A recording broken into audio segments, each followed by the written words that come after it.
is a Mets here. For all your Mets here, let's go. Bring it home. Bring it home. Bring it home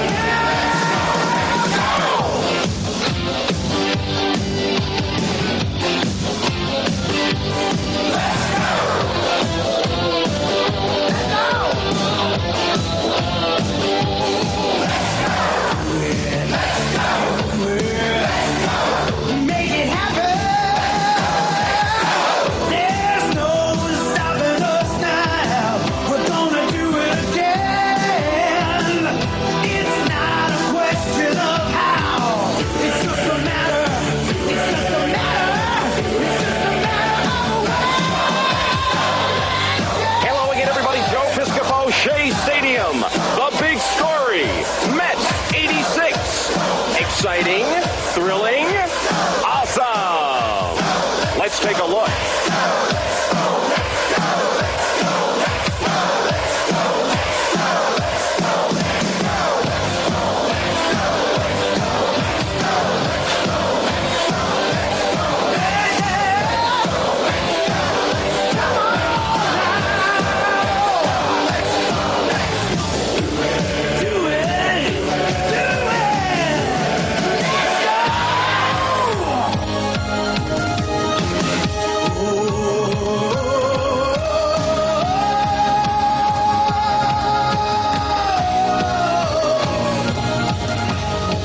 We got the teamwork to make the dream work. We got the teamwork to make the dream work.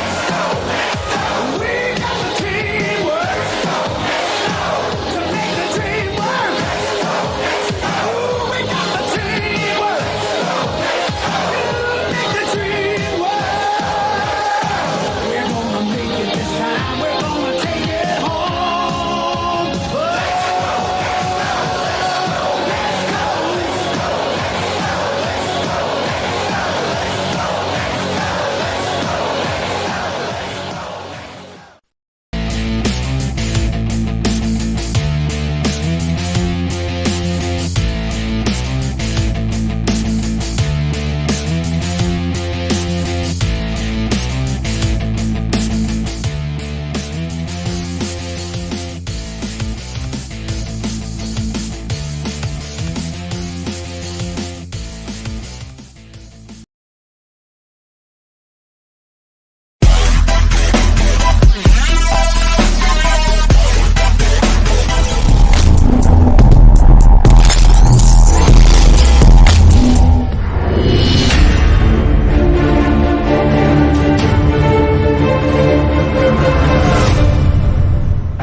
What's up, Met fans? Welcome back to Talking Mets and Rob. How is everybody doing on this Wednesday with some actual rumors that have been swirling around? We've heard about teams that are favored for certain players. We've heard offers on the table for certain players. And if you were paying attention to Twitter, there's a possibility that the Arizona Diamondbacks might make a big move. I know this is about the Mets right now, but it's kind of interesting to see the Arizona Diamondbacks possibly making a signing or a trade. It seems like it could be big, so we're going to wait and see what that and how that develops. But once again, guys, thank you for tuning in to the channel and Mets Free Agent Frenzy right here on Talking Mets and Rob. So don't forget to please hit on that like button. And if you're a new subscriber to the channel, say what's up. If you're not a Mets fan, say what's up as well. Let me know where you're from. I always like to know where my subscribers are tuning in from. And we will get right down into it with the latest with the New York Mets. And it appears that the Mets are hoping to bring back Chris Bassett. I know. A lot of Mets fans are like, oh my God, here we go again. But some might say, well, he was one of our most consistent pitchers throughout the entire season, except for 2 games the entire year. That was a complete disaster, which was the Atlanta series and the Padres series in the wildcard round. he pitched pretty damn well. And, he's probably going to get around 22 to 25 million per year because that's the average rate of that type of quality of pitcher. And, if you believe the rumors about the Rays being actually serious, and somebody brought up a good point about on WFAN, I think it was this morning or maybe yesterday, about maybe it was DeGrom's agent that approached the Rays because we all know that DeGrom would love to be back home. And nobody thought it was realistic that the Rays or the Marlins would come up with that type of money. And since we've heard the news that the Rangers are most likely out of the running for Jacob DeGrom, and they're more focused on Carlos Rodon, DeGrom is having his choices, so to say, shrinking by the moment. And he knows his backup is against the wall. And if he really doesn't want to come back to the Mets, going to the Rays, because I don't see why the Rays would approach him unless they say, well, we'll give you a 1-year deal of $45 million. Even DeGrom is not going to do that and take that risk of getting hurt and losing out on a big time 3 or 4 year big time payday. So unless the Rays are serious about giving him a contract that's either similar or more than the Mets would offer Jacob DeGrom or already have offered Jacob DeGrom, then I don't see him going anywhere else unless somebody pops up out of nowhere as like a mystery team and gives him a crazy contract. And I don't see that happen because there's only a small number of teams that can actually do that. And the teams that I think that are actually could be involved in that, like the Giants, the Yankees, the Dodgers, teams you can think that can spend that type of money, you would think they would have to, the Giants would have to lose out on Judge to worry about that, or the Yankees would have to lose out on Judge, or the Dodgers might have to lose out on one of the shortstops that are available, or something of that nature. And I don't see that actually happen. And it makes no sense to me why this is the only reason why I think this is going longer and longer into the process with Jacob DeGrom is the fact that now I'm believing more and more that Jacob DeGrom really doesn't want to be here, but he's ended up with no other choice where he can get paid and be closer to home. And that's the biggest problem that I am a little concerned about because, look, Jake's not going to, not show up and pitch because he doesn't want to be in New York. He probably could go somewhere else, but the problem is the fact that does he really want to be here? And if it turns out that the Mets are willing to give him the most money because nobody's ever going to match the offer that the Mets had, and the Rangers seem like they were the ones that were the most desperate, then he's going to take the most money, and that will be the Mets. And that's something that I don't think he thought was going to happen. I honestly think his agent gave him a lot of wishful hope that there was going to be more teams that were going to pay him big bucks that either came close or exceeded the Mets offer. And just because we haven't heard of an offer from Jacob DeGrom, which is very weird to me, all of a sudden the Aaron Judge offer popped up out of nowhere, 8-year, $300 million from the Yankees. Yet we really haven't heard any offers rumored about anywhere when it came to the Mets with any other player. That's why I think people have to bring it down a little bit. And that's why I put that question up on the poll. Do you feel like this offseason with the signs and trades are going to be underwhelming? And I want to get the feeling of Met fans because of the fact that it's slowed in the process. We're hearing a lot of rumors with the Mets, but the people that we're hearing rumors about is mostly the players that were on the Mets last year. You hear about Chris Bassett, you hear about Nimmo, you hear about Jacob DeGrom. You don't hear nothing about Walker, which you might hear later on, until the big boys, the big pitchers sign. That's when you're going to hear about those type of pitchers. But have you heard the Mets, besides Verlander and Rodon, obviously that makes sense for the Mets as well, considering the fact they just, have plan B and plan C, just in case Jacob deGrom, some mystery team pops up and like the Rays and might actually throw money at Jacob deGrom. I don't think they will, but say if Jacob deGrom finds a suitor and it's a close deal or close offer than what the Mets offered, then he might go. I think the Mets want to have that initial conversation with Verlander and Rodon just in case deGrom decides to leave the New York Mets. And the bigger problem that I'm having with the Mets, did the New York Mets front office, and this goes for Steve Cohen too, because Steve Cohen is not going to get off the hook in this scenario with me. And he should not get off the hook from any Mets fan, right? Did they not watch the entire 2022 season? What I can ask you guys right now, and you can put it in the comments section while I say this. What was the Mets' biggest problem in 2022? Right? Was it bullpen? Was it starting pitching? Or was it offense? I'll wait a second for people to put it in the chat, and then I'll respond. I'll say what it was, because it's pretty obvious, and it doesn't seem like the New York Mets are figuring that out or don't realize that. There you go. I see a big bat. I see O in quotations.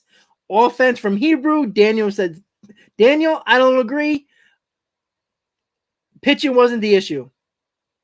Dwayne, I would agree with you all of the above. Jimmy says power. I agree. I 100% agree.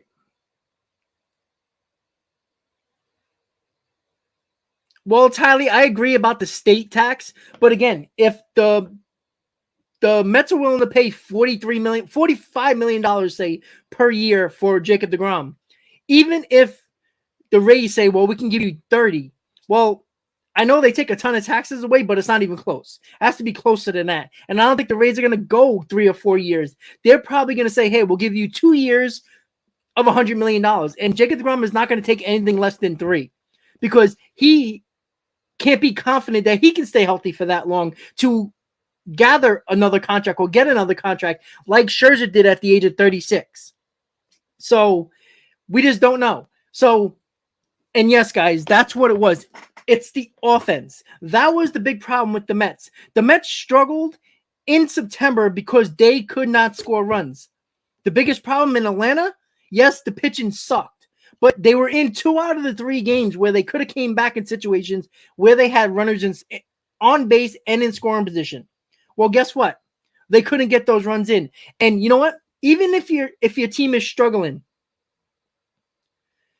you still have the power bats that can swing into one pitch and knock one over the wall for 2 or 3 runs, right? Even when somebody's ice cold, they can run into a pitch.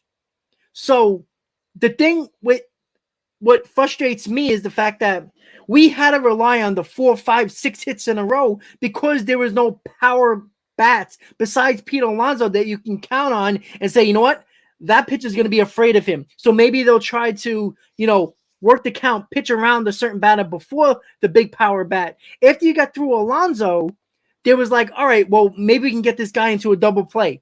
Yeah, and it's when a non-power hitter is not hot at that moment, there's a pretty good chance he's going to make an out. Statistically, it just seems that way.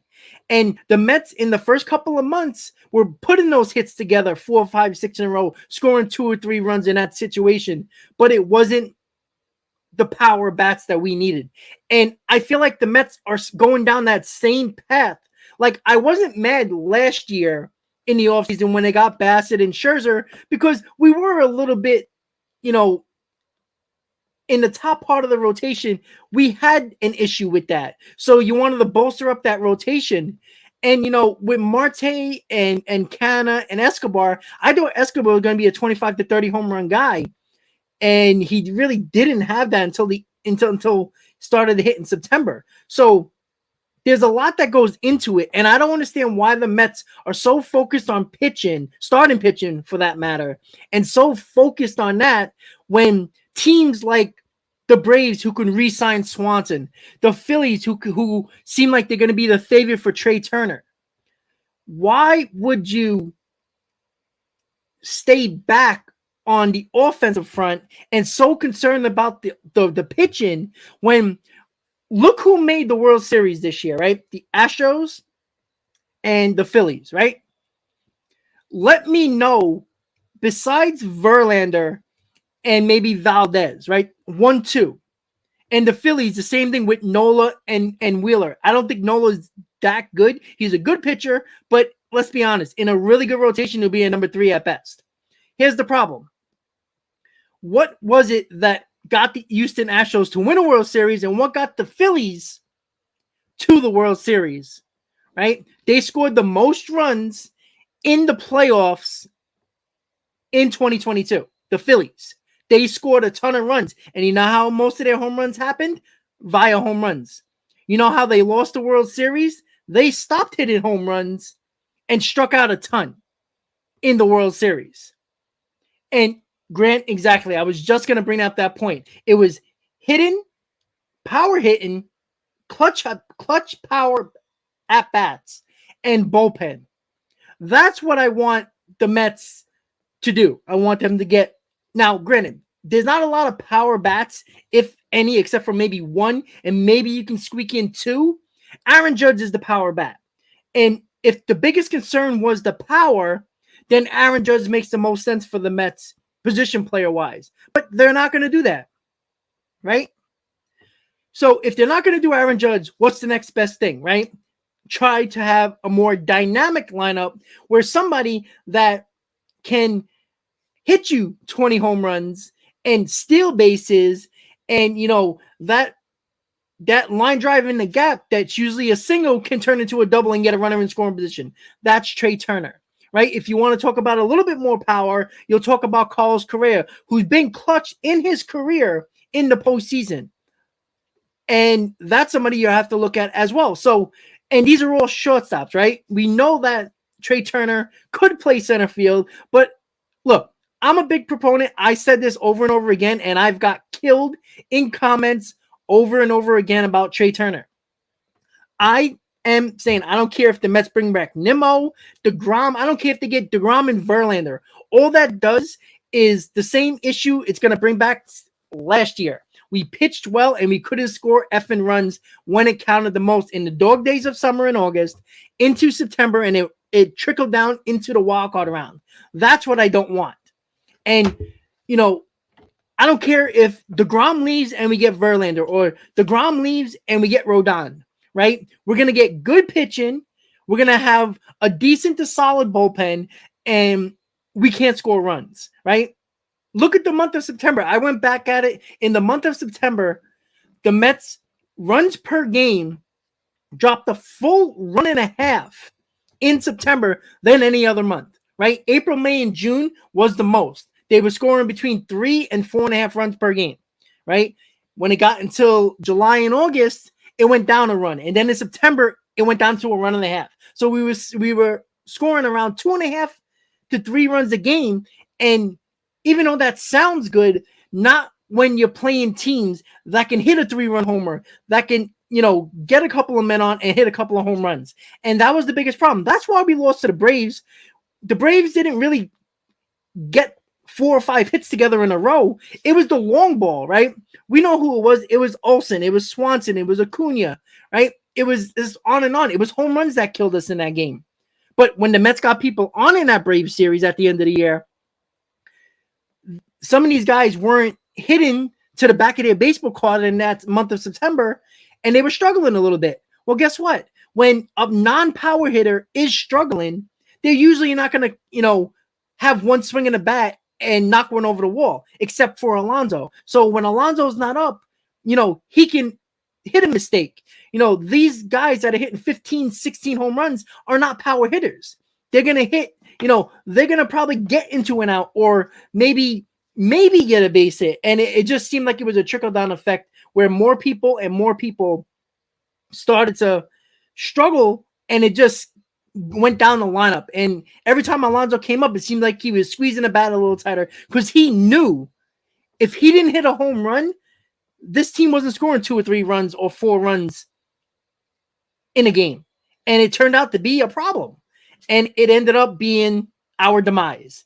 And we're going to come right back to the Mets front office. This goes for Epler, this goes for the analytical team, and this goes for Steve Cohen himself.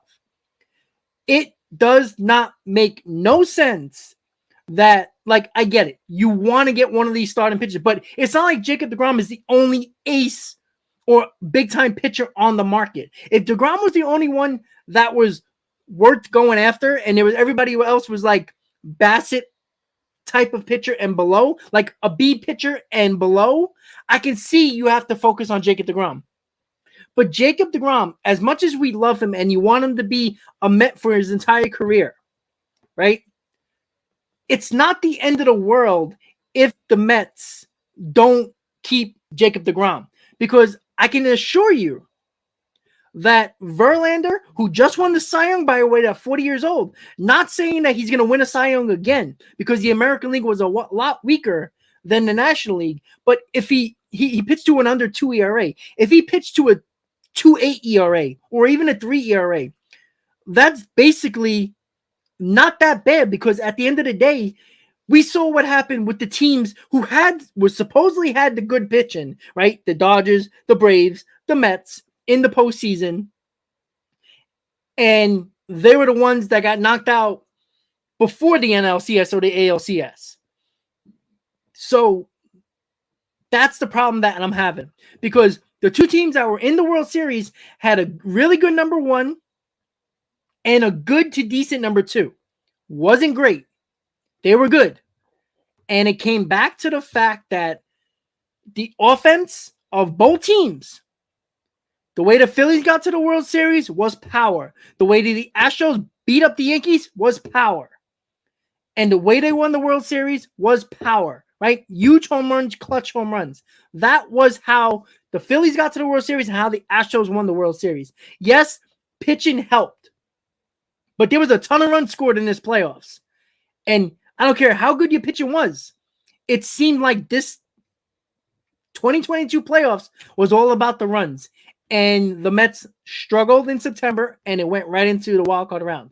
And I don't want to hear that, if we would have won the division, it would have been a different story. Nobody knows that. So we can't speculate and have a hypothetical and expect us to say, well, we would have beat the Phillies. Well, I thought we matched up better with the Phillies, but if the Phillies were so hot and they were hitting clutch home runs, Schwarber, Harper, and all those guys were hitting big home runs, and the Mets weren't scoring, and they were struggling in September, even if they won the division, well, what's to say we would have scored enough to beat the Phillies, right? The Phillies scored a ton of runs in the wild card games, in the 2 wild card games, the games against the Braves, and then they destroyed the Padres. They scored a ton of runs.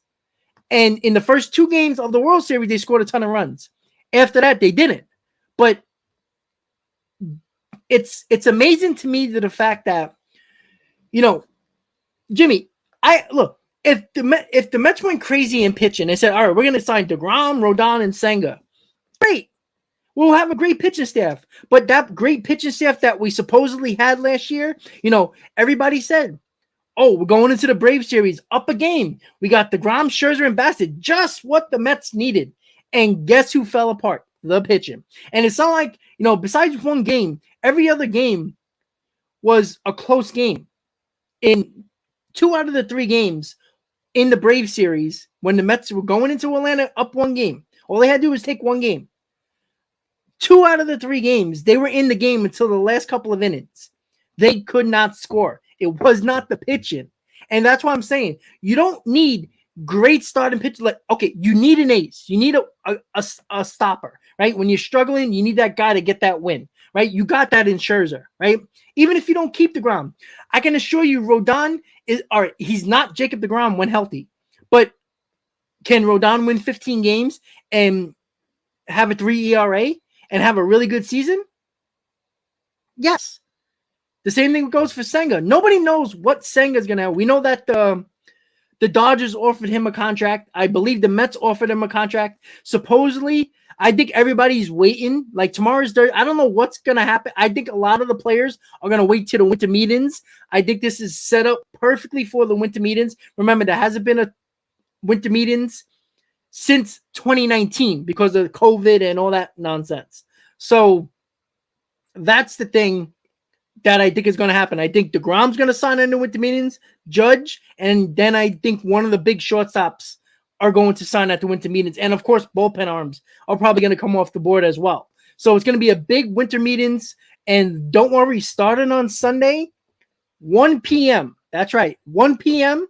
right here on the channel. We're going to go just like we did with the MLB lockout. If you were in with this, hanging out in this channel, if you were a subscriber of the channel during the lockouts, I spent 6-7 hours almost every day going over the lockout and getting all the news out there. And there wasn't many people on YouTube actually doing that.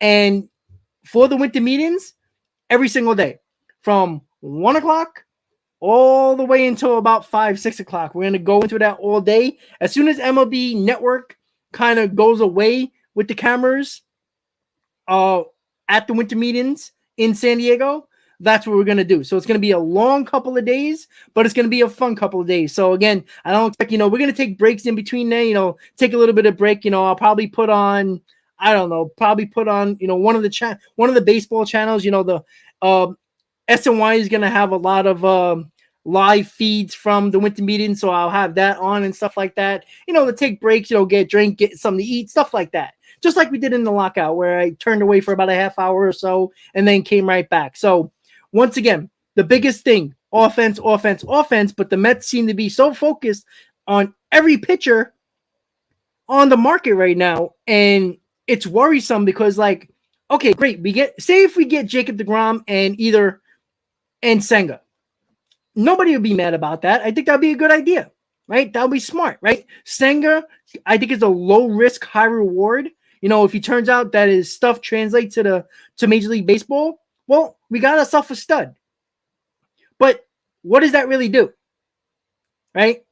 If you can't score runs and you bring him back the same offense, even if you do sign Nimmo, what else are the Mets doing, right? Are they going to bring up the fact that, Alvarez is going to be in this lineup? Well, we don't know what Alvarez is. We know he has power, but we still don't know if he can hit Major League pitching, right? He hit better in AA than he did in AAA, and AA is now the minor league where the best players in the minor leagues are. But that still doesn't mean you can hit Major League pitching once they get a book on you. That's the issue. And I think too many people are so focused on the pitching. And I think that's why a lot of Met fans are getting frustrated because, what if Trey Turner goes to the Phillies? What if the Braves, if they don't sign Swanson, maybe they go after one of the other two shortstops. But I think they'll re-sign Swanson. So the Braves are coming back with the same team, and we can agree to disagree. The Braves offense is a hell of a lot more powerful and dynamic than the Mets offense lineup. And it's not difficult to say that. I understand we had the same records last year, but Lindor finally had a Lindor type of year with the Mets. Can he replicate that another year later? Can Alonso replicate his year? I think he can. But what about guys like Canna? What about guys, if we got anything from the DH spot or the third base spot or catcher, maybe the Mets would be better. But if you're going to roll back, if you're going to, if the Mets find a way to get rid of McCann's contract and it's Nito and Alvarez. Nito is the starter and Alvarez catch about 20% of the time. Catching should be a little bit better hitting-wise. Defense, I'm not worried about. Hitting-wise, a little bit better. Can Escobar, I'm not saying Escobar can be crazy as he was in September, but be at least close to the stats on the back of his baseball card, and the DH can be competent at least. You're bringing back the same team. And it's the same team that does not have power. And do we expect Lindor to hit another 25, 26 home runs? Because if he doesn't, and he goes back to his 20 home run season, well, where are the Mets getting the power from? Unless Alonso hits 60 home runs or 50 home runs, I don't see that happening. And that's the biggest problem that we're having right now, guys. And I don't know. It's very confusing. Oh wait, everybody's saying what happened with Grant? Grant, what was it? His honeymoon, getting married and stuff. Oh, okay. Oh, that's why they say congratulations. Your wife in California 3 days before Christmas. Content bombed by Rob. Hell yeah, absolutely. That's right. You get this. You get the. I get to be annoying for you guys. It's great. I know all my trolls on YouTube are gonna love it. Because if you look at the comments for the last video I did, I mean, it's hilarious, right? I got called a tater. That's a good one. That's a new one. I like that one. Yeah, Ken, I could say he's peaking, but again, he had a really bad first year and a really good second year. I don't know what we're gonna get from Lindor. I just don't. So that's right. Grant got married. Poor guy. No, I'm joking. I'm joking with you guys. But yeah, congratulations for Grant, and living it up in Texas right now, and hopefully doing well with the bars. That's the most important thing, right? Family and money, right? That's usually how it goes. So that's what I'm worried about. And I'm going to go over a little bit what they talked about today.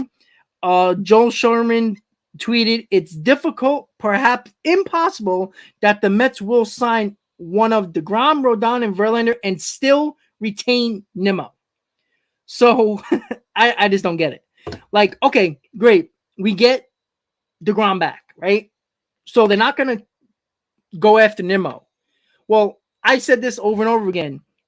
Wouldn't you think they would go after one of the other good players like Trey Turner or Correa or anybody at Bogarts? I mean, I don't get it.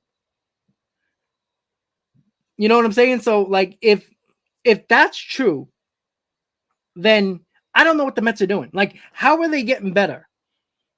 Like, even if you make the bullpen, that had a better year, has a better year, we're still not scoring runs. I just don't understand it. Like, and then let's see. Morosi put the Phillies on a clear-cut favorite for Trey Turner. So great. So the offense for the Phillies, if they get Trey Turner, is even more better. And the Mets stay status quo. And then where are we at? That's what I don't like. I just don't get it. Let's see. And, Buster Olney, I don't like Buster Olney anymore. I think he's just likes to throw crap out there, because last time I checked, DeGrom was supposed to be going to the Braves, according to him. Right? The Phillies will wind up with one of the elite shortstops. That's going to happen. The elite shortstops available, Xander Bogaerts, Correa, Dan. I agree with that. They need a shortstop. They can move Stott over to second base. So them getting one of the shortstops makes a lot of sense. So it's not like, Buster Olney is coming up with some magic ball, and looking at it and seeing, oh, look, that's what it's common sense, right? The Phillies need a shortstop. There's 4 shortstops on the market. You just assume they get one of them. But, considering the fact that the Mets have an option with Jeff McNeil, if you need to move you have the option of moving Jeff McNeil to left field. If you do that, you can put one of those shortstops at either second base or third base. And you can put them at second base. I don't think any of those players will mind. I can assure you, if you pay them, they will play catcher if you ask them to. All right. So, and Grant, I agree with you. And that's why I'm so frustrated with this team right now. Again, nobody signed, no big guys signed yet. So I can't get frustrated when these guys haven't signed yet. But when guys are coming off the board and they're not a New York Met, it's going to get more and more frustrating, because if these shortstops are starting to get off the board and Brandon Nimmo might be gone and Mets signed Jacob deGrom, well, now the Mets have to go the trade route. And I'm okay with that. But when Epler was so proud of himself and patted him on the back of keeping his top 25 prospects at the deadline, and now all of a sudden he's okay with trading his prospects, even if it is for Rafael Devers or some other player that can help this lineup, you kind of were hypocritical on your own words, weren't you? Like, you were so proud of keeping your top 25, but now you're willing to do so? I don't understand that. Sean, I am gonna do that actually. I'm gonna try to get everybody. I'm gonna give you my channel email.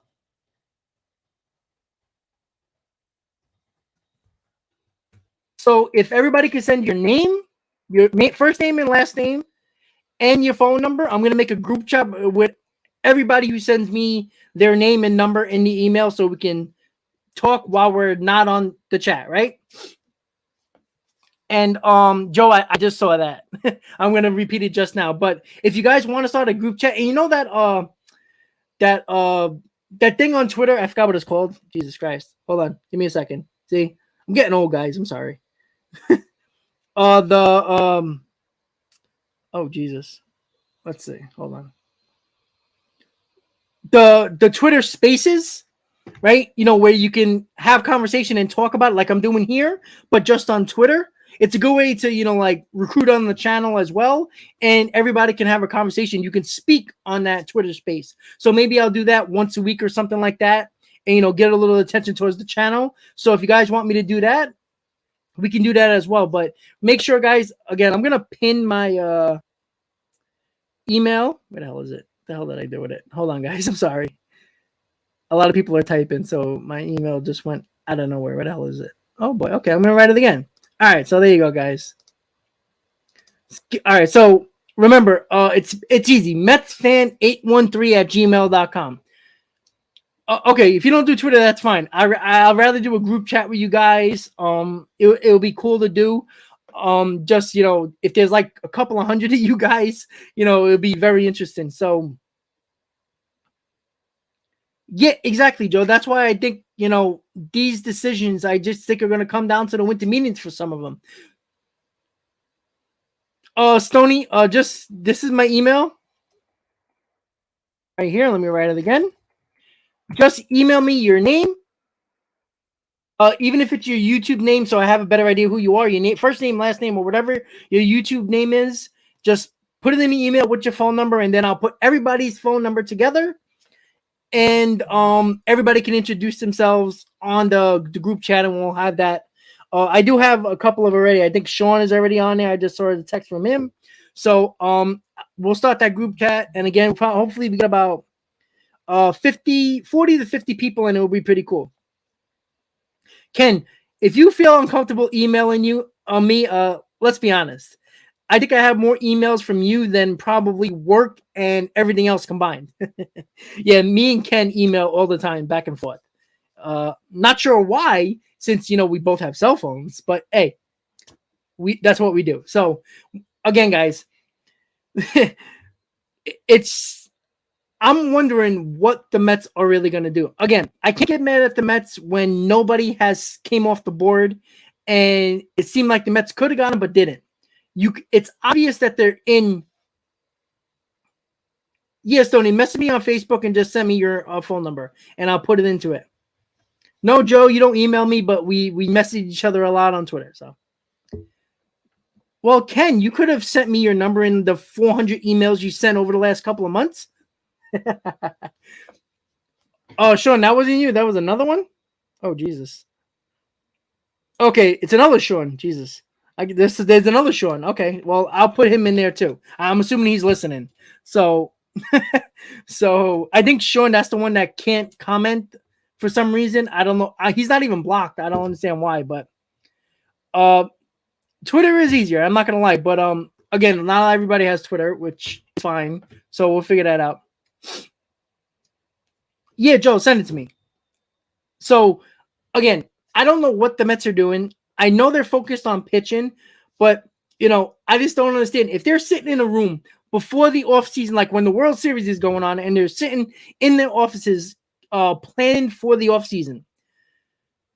Stony, yeah, you can send that too. Like, do they not realize what happened during the season? It was a huge problem, the offense, power-wise. And, well, Rocky, that's what I'm thinking. And people killed me for the video. If you haven't checked out the Rafael Devers video, people seem to not know the English language on YouTube. A lot of these trolls, right? You know, people are saying it's clickbait. It's not. If you look at the thumbnail and what it says Mets to trade for Devers, question mark.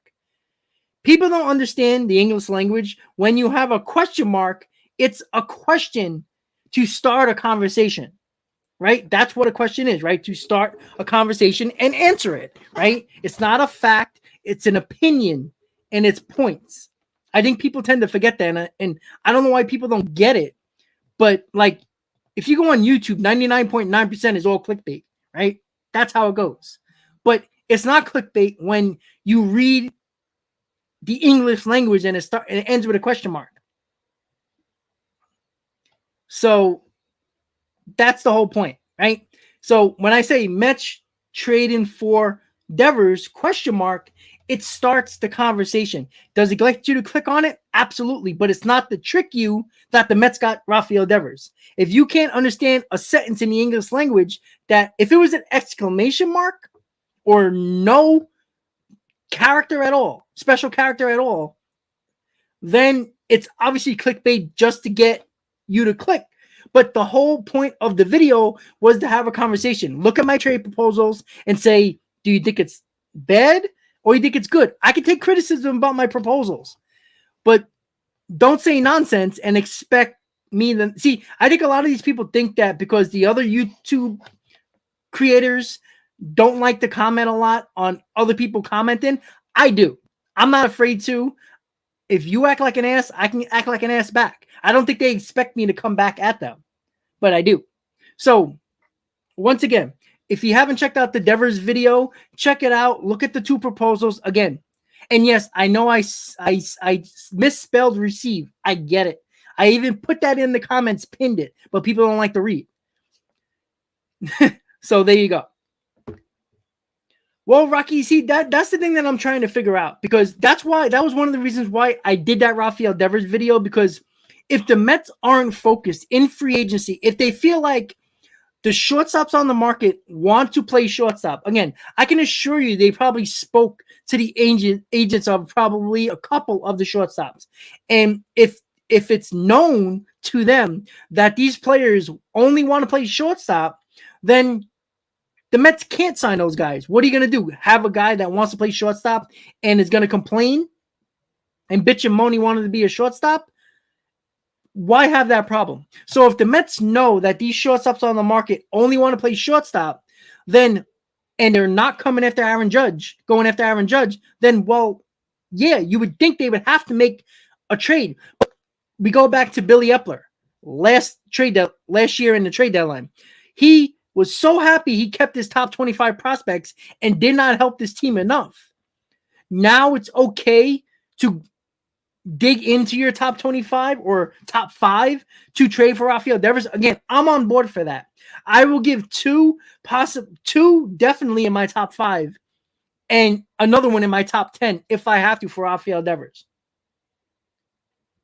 So I'm perfectly fine with that. But at the end of the day, again, if you trade Devers, you're going to have to give away Beatty. But again, if you get in a 26-year-old Devers who's a couple of years older than Beatty, you're not really losing anything there. You got a known commodity with an unknown commodity. And when there was a couple of people in the comments that said, why would the Red Sox trade Devers to the Mets? They can get more. But okay, how many teams could be in on Devers that can actually try to extend them? Maybe about 5 teams, maybe. And that's if they're looking for that type of trade. You know, we're talking about Chaim Bloom here of the Red Sox, who is notorious for trading big-time names when they're coming up on a potential contract year to get younger and get cheaper. And it's not like the Mets, in my proposals, you'll see I'm giving guys, a couple of them that can start right away in positions that they need. It wasn't like I said, I'm giving, 3 top 30 prospects, in the later part of the 30, lower level prospects. I'm not. I'm giving guys that can actually do better, that can start right away. And what I think Red Sox fans are a little delusional when it comes to the fact that Henry, the owner of the Red Sox, the reason why he hired Chaim Bloom, he said it in the article, in the press conference when he hired Chaim Bloom, that he hired Chaim Bloom because he needed to fix their financials. They were having a lot of old players that had getting paid a lot of money, and their payroll was high with the lack of production. That's why he hired Chaim Bloom. You don't hire Chaim Bloom to spend a lot of money and extend big-time players for a lot of money. Chaim Bloom never done that in his career. Why would Henry want him to do that now? I think Red Sox fans are a little delusional in that aspect, and people were saying, well, they're not patient. Well, then you're not paying attention to what your owner is trying to do. Your owner is more concerned about his soccer team in Europe than he is about the Boston Red Sox. He hired Chaim Bloom to get his financials in order and his payroll lower than what it is and still try to win. Chaim Bloom is notorious for having a low payroll and playing and getting the team and putting the team together that still plays well. That's what Henry was trying to do with Chaim Bloom. Hasn't been successful yet, but that's what he's trying to do. And do people forget they traded one of the best players in baseball in Mookie Betts? So why wouldn't they trade Rafael Devers? And they actually might lose Bogarts. If they were serious about winning, wouldn't you think they would extend Bogarts and Devers? Well, that's why they're not there. So that's the thing. All right, let me just, I saw MB put a super chat. What's up? All right, MB, how you doing? Yeah, a lot of the reporters said that Senga was going to make a decision in the last 24 to 48 hours, and it's been 48 hours. So, again, I don't think anything big is going to happen with a big name until the winter meetings. I think they're going to wait for that. I think it's strategic with baseball. I think the players and the owners, or at least the teams, agreed that nothing's really going to happen. I mean, what's the point of the winter meetings and wasting all that money in a hotel if you're not going to use that to your advantage, right? And the reason why it's going to be a ton of big signings and probably trades is the fact that they haven't had a winter meeting since 2019 because of the pandemic. So, again, we know the Mets are hopeful. They hope to get back Chris Bassett. They are very focused on Jacob deGrom. We haven't heard much about the Mets being really close to getting Nimmo. They want him, but now what Joel Sherman said that it could be impossible that the Mets can sign either Verlander, deGrom, or Rodon and retain Brandon Nimmo, which makes no sense to me. Like, if you're not going to go get Nimmo, you better be in on one of the shortstops, or they're in talks of a big trade like Rafael Devers, right? I'm trying to go around the league, not saying those trades are going to happen, but if the Mets aren't making moves offensively in the free agent market, you just assume that they're in on trade talks. They just have to be, because if you lose Nimmo, well, great, you could put McNeil in the leadoff spot. All right, that's not a problem. But who's your center fielder, right? If you're going to move Marte to center, well, who's your right fielder? So now you're down an outfielder. So I just don't get it. And Rafael Devers kind of makes sense in the fact that you could put him at third base. If you want to move the McNeil to the outfield, you can play Luis Guillorme every day at second base if you wanted to do that. But there's so much that has to go into this stuff. I just don't understand. Hold on. I'm just checking the comments really quick. I'm scared of Vogelback hitting too.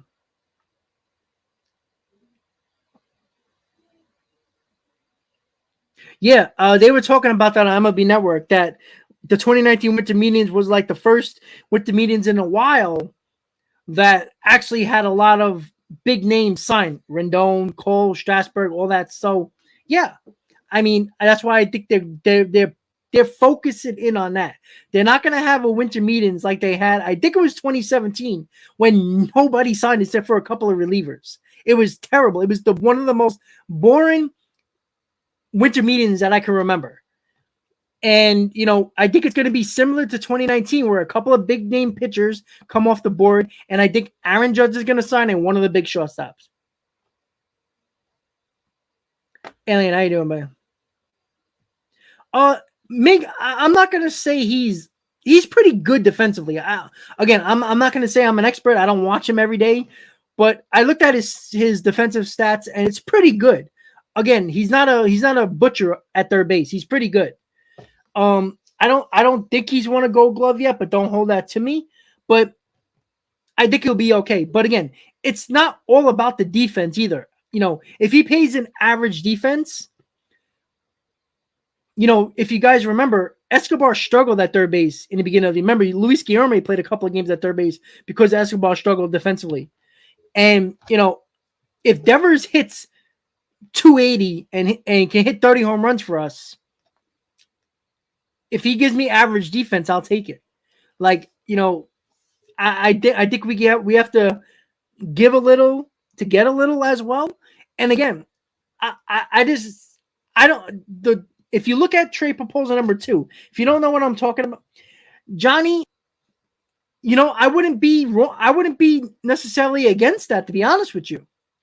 But yeah, they could use a catcher, obviously. But if you're getting Alvarez, I'm probably not going to give you Beatty. So, you also got to understand the fact that Devers will be a rental in quotations because he has 1 year left on his deal. So, you can look at the Mookie Betts trade, and that's kind of where you could see the trade happens with a team for Devers.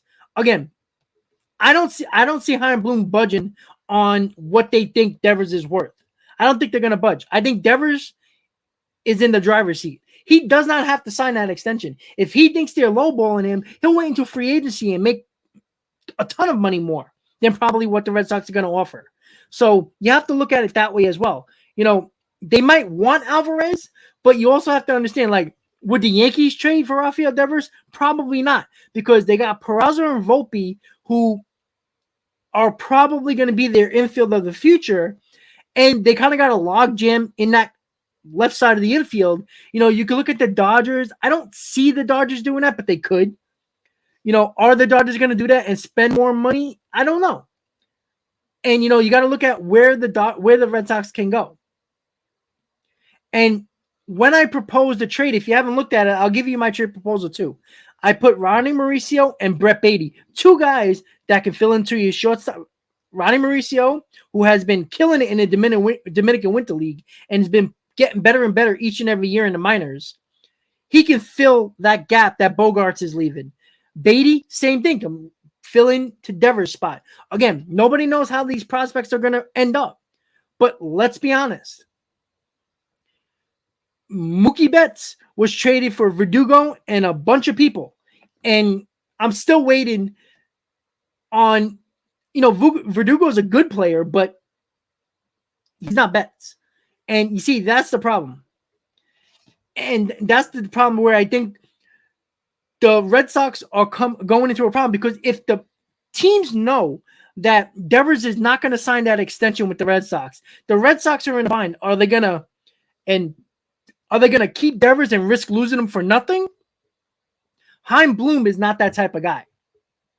And I've said this over and over again. Henry did not hire Chaim Bloom to sign all these players and extend all these players, because if they were that serious about putting a winning team together and have a good payroll, well, wouldn't you have extended Devers and Bogarts? And now you have the left side of your infield for 5 or 6, 7, 8 years, and then work on pitching and everything else? That's where the Red Sox are having a problem with. Like, they have no catchers, right? There's so many other things. And to be honest with you, I'd rather have prospects that are third base and shortstop than a catcher who can break down a lot quicker than a third baseman and a shortstop. I'm sorry, but if I'm the Red Sox, yeah, I might like Alvarez, but if I can get Beatty and Mauricio to play third and short right away, because there is questions about Alvarez and his catching problems. All right, not saying he's going to be bad, but if Beatty came up, and I think he's going to be a good, I don't know, great, I can't say that. I think he's going to be a good major leaguer. I think Ronnie Mauricio is going to be a star. The problem with the Mets and Mauricio is that they don't have room for him. And in the Dominican Winter League, he's playing third base. So they finally moved him after how many years I've been talking about it? They finally moved him to third base.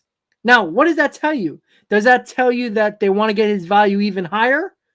and showing that he can play third base, which, guess what? Who needs a third baseman if they don't sign to an extension? Devers is the Red Sox. Don't think that's a coincidence, guys. I think they're hyping up Ronnie Mauricio. They have not moved him from shortstop after they signed Lindor. They didn't move him to second base once they signed Escobar. And they know Beatty's the third baseman, so they didn't even put him at second base. Now, everybody assumed that Mauricio is going to get bigger body type wise, just like A-Rod did, right? A-Rod was a really good shortstop, but he had a body like a third baseman. Ronnie Mauricio is starting to develop into his body as like a third baseman, and that's why I think the Mets are moving him there as well to show that he can play there. And it's not a coincidence that Ronnie Mauricio could be a huge prospect that the Red Sox are looking for, because of the fact that if they see in the Dominican Winter League that Ronnie Mauricio can play third base without a problem, and we already know he can play shortstop at a high level, and his offense is getting better and better each year. I mean, star level better. Like, I truly believe that Mauricio is going to be better than Beatty and be better than Alvarez as an overall player. 5 tools is what Mauricio is. The problem is, if the Mets are really serious about keeping Mauricio, this dude needs to be up. If not, trade him. Big time trade. Let's go.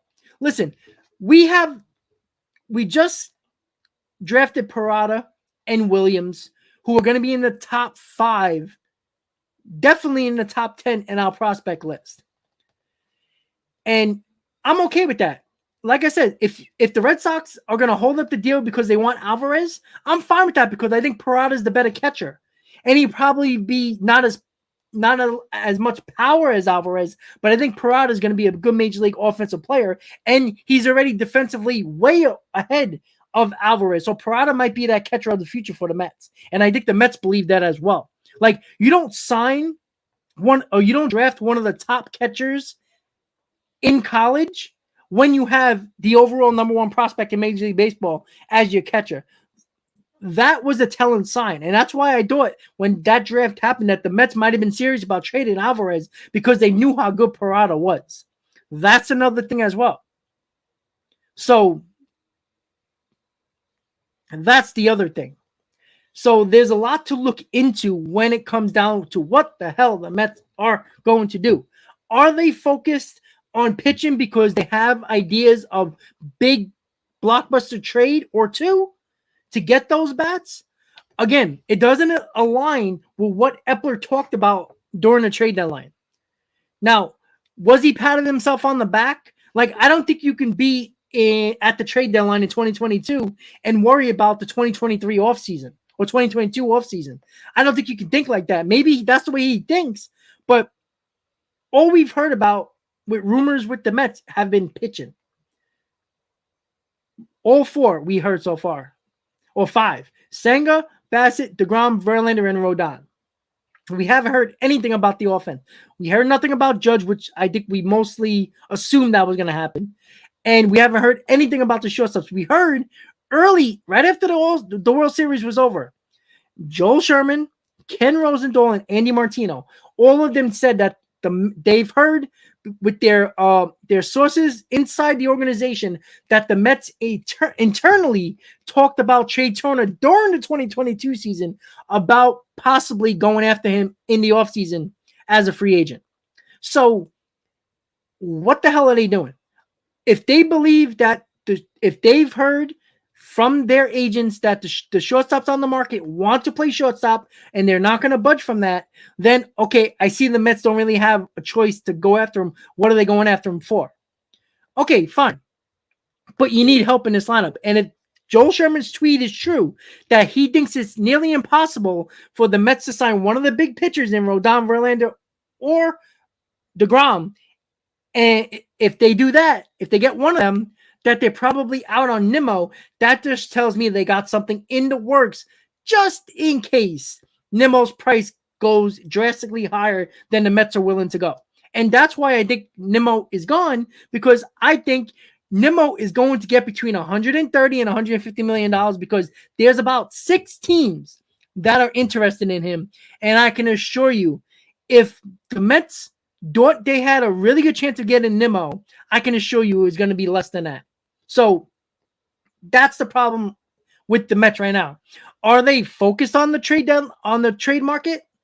Again, I'm going to look a little deeper to find other players around the league that might be on the last year of a contract, or they might have 2 years left that are big bats that could fit the Mets. Like, obviously, Devers fits the Mets right away. I think it would fit right away. But I do have to look into it. I think it could be. I'm trying to dig around the league right now. I'm trying to think quick, but I can't really think of anything right now. But I'm gonna search quickly. Probably when this stream is over, before I go to bed and go to work, or probably at work, I'll probably do it as well. So I want to get at least 1 or 2 other options other than Rafael Devers, because that was the only thing I can come up with that is a guy who is in his last year of his deal.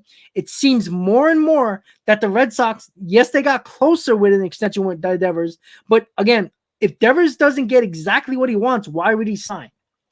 And I'm trying to figure out who else could the Mets go after. Now, could it be an outfielder that could be on his last year of his contract, or somebody who is on a bad team that's looking to just shed the payroll a little bit?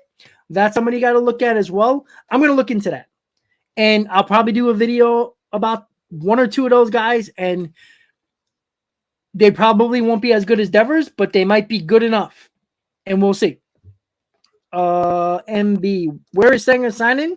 No idea, buddy. I have no idea. It could be, we know the Dodgers made an offer. Again, we know what the Dodgers offer. It was 7 years. What was it? 7 years, $80 million, if I'm not mistaken. Or 4 years, 80 million, 5 years. I forgot what it was. I think it was 7 years, $80 million. So, and if the Mets and the Padres are involved, you would think they would already gave Sanger their offers. Why that offer hasn't been out in the open yet, I have no idea. What is frustrating to me is that no matter what free agent is available that the Mets spoke to, we haven't heard an offer to any of those guys. Like, you would think the Jacob deGrom offer got leaked out. MB, I don't know when. I don't know. I still think that nobody's going to make a decision until I wouldn't be surprised if you see Sanger on Sunday early in the winter meetings that it would happen. To be honest with you.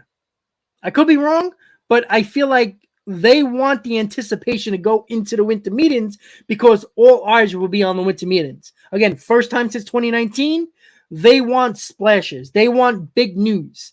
And I think players and teams agree that nothing's really going to happen with the big names, at least until the winter meetings start. Rocky, I think it has been colluded, but when the players agree and the owners agree, well, it's not colluded. Because, well, it's not illegal colluding. Because if the the Players Association and the owners agree to it, then there's no colluding. Colluding, yes, legally. Not the illegal crap that was going on with the Mets and the Yankees about Judge, which I still think happened. So, Grant, somebody told me that because he wasn't posted and he's just a free agent, that he doesn't have to choose by that time. But I think he does. I think there's a limit. You might be right about New Year.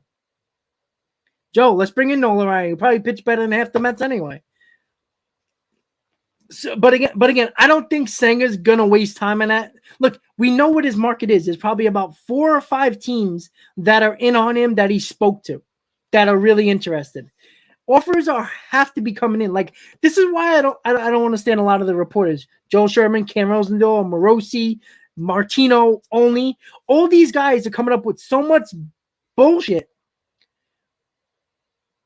on Twitter and in their reports that are behind a paywall. They keep on coming out with stuff, but yet the two offers that we finally heard of was with Sanger with the Dodgers and the Yankees with Judge. You would think the San Francisco Giants would want to put that offer out on the table that they have or shown Judge, right? And the same that goes for Jacob deGrom. We know the Mets had a big offer for Jacob deGrom. Why hasn't that been leaked either by Jacob deGrom's agent or the Mets? Somebody would want to leak that out to show something. Like, even if the deGrom's agent wants to show other teams, you would think another team would leak it, something. Like, there's been nothing about offers when it comes to the Mets at all leaked. Now, is that a good thing because the Mets are keeping it in-house? But that doesn't stop the agents to leaking it out.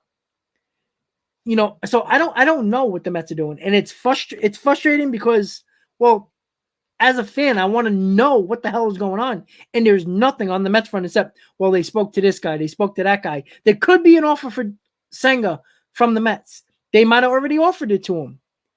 If the Mets offer was substantially lower than the Dodgers offer, well, wouldn't you think Senga would go to LA already? So to me, it's probably very similar in contracts offers that the Dodgers, the Mets, and possibly the Padres offered Senga, and he's just going to pick one of those contracts. I don't know. Hold on, guys. I think there's something popping up. Give me a second.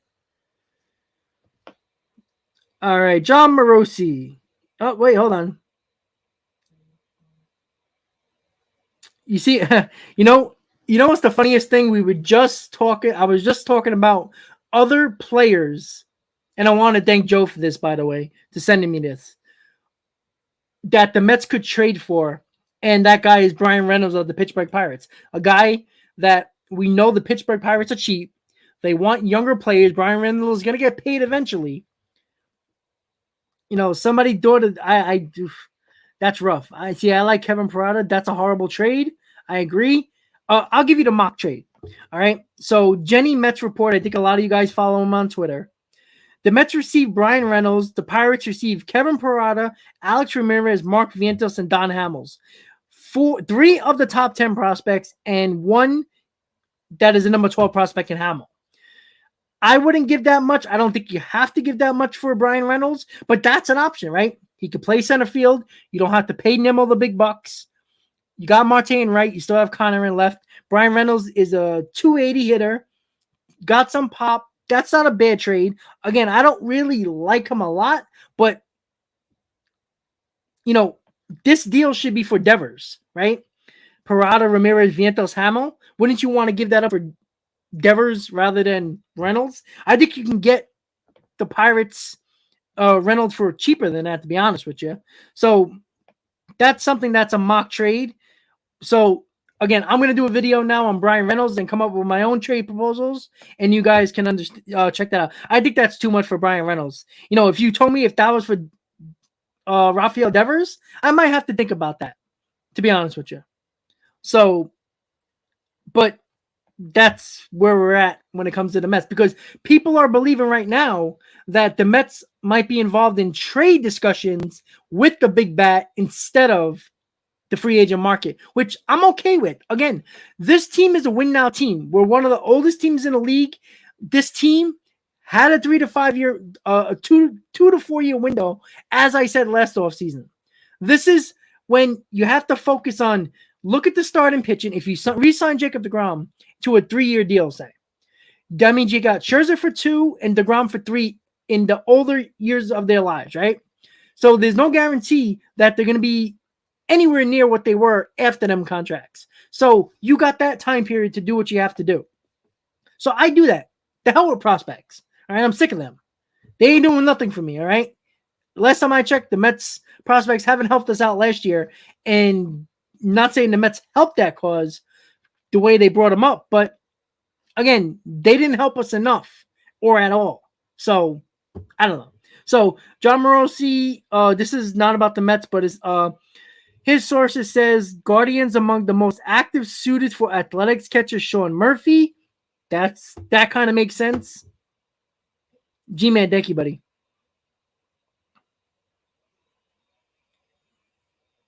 Oh, that's interesting. Interesting. I don't think this matters, but Steve Cohen liked the tweet that says the Phillies and Rays have emerged as potential suitors for right-handed Jacob deGrom per sources. Rangers and Mets are still in. Rays officials believe they have an outside shot at deGrom, but think location and roster construction should be an aid to their pursuit. So again, yeah. So I think deGrom is going to sign soon. Again, I don't think they're going to sign before the winter meetings. That's just me, but who knows? So we're going to wrap this up right now, guys.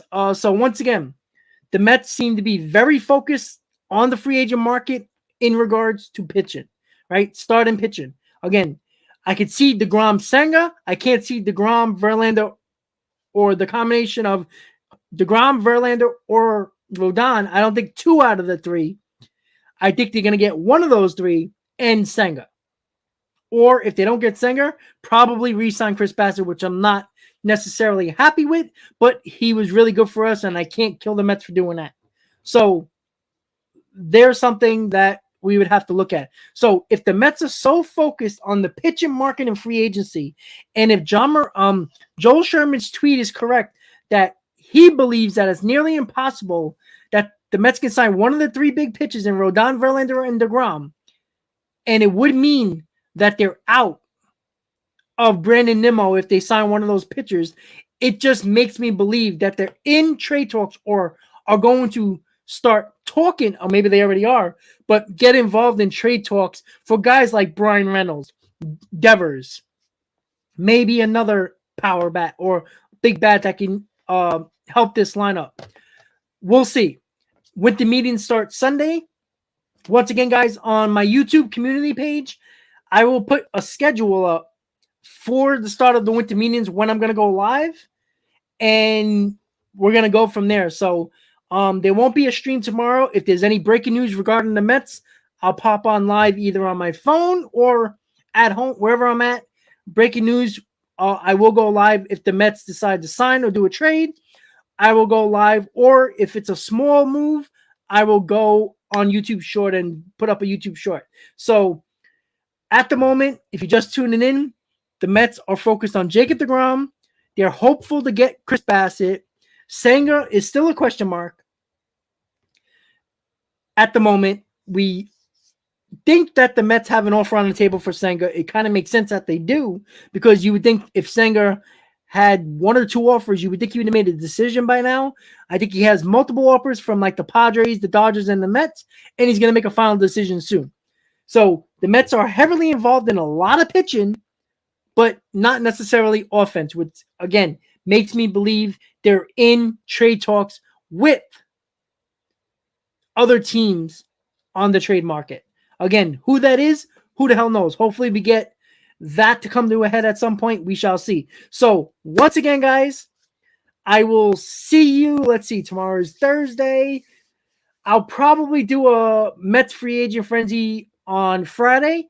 I'm going to do a Brian Reynolds video tomorrow. So it'll probably come up. I'll do another premiere so you guys can have conversations in the chat about it around 5 or 6 o'clock tomorrow night. So check out the Brian Reynolds video tomorrow on Thursday around 5 or 6 o'clock.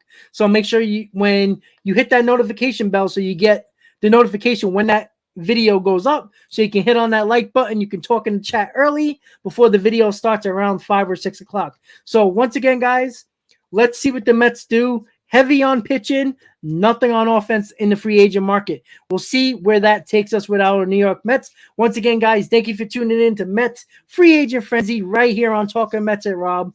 Hopefully everybody has a good Wednesday night. See you on Friday for Mets Free Agent Frenzy right over here.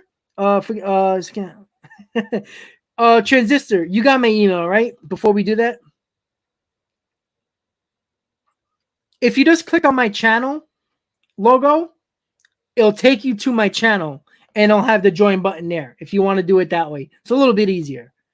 So click on the channel logo that's underneath the video or the stream right now, and it'll take you to my official channel page. And then it has everything you can see. You'll see all the members in the middle, and just click that join button and you'll be ready to go. So once again, guys, There you go, Sean. So once again, guys, and don't worry, guys. Once I get the 4,000 subscribers, which I'm very close to, I think I'm a little under. I think it's less than 50 now to 4K. Once I get to 4K, we're gonna do a giveaway for members of the channel and also the subscribers of the channel. So the members are gonna get something cool. And T-Bird, what's up, baby? What's up, baby? That's my boy T-Bird right there. 7-line guy. That's my boy right there.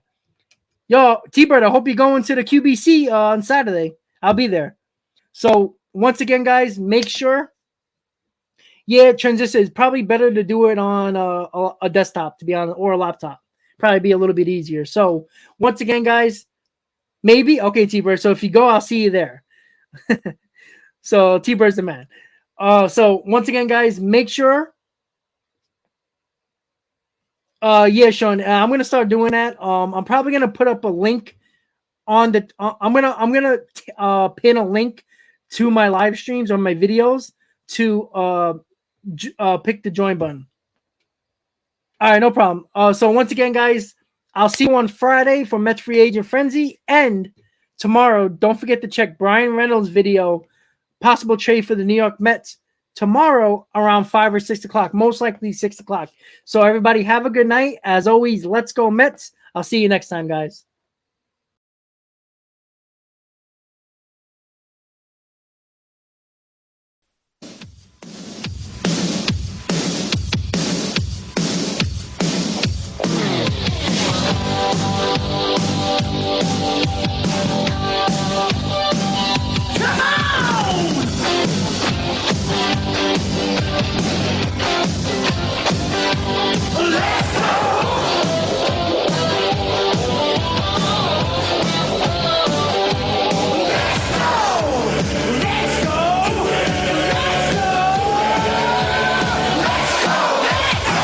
We got the teamwork to make the dream work. Let's go.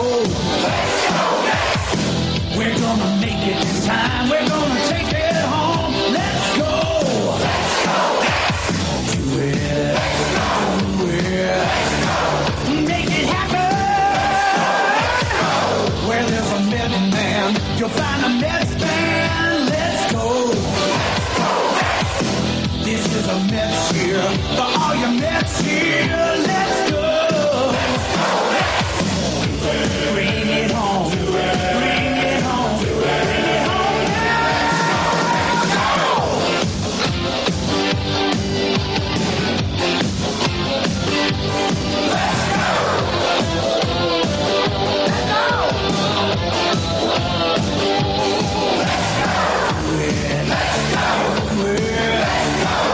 Make it happen.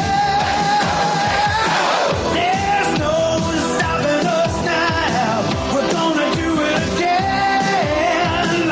It's not a question of how. It's just a matter. It's just a matter. It's just a matter of when. Hello again, everybody. Joe Piscopo, Shea Stadium. The big story. Mets 86. Exciting, thrilling, awesome. Let's take a look.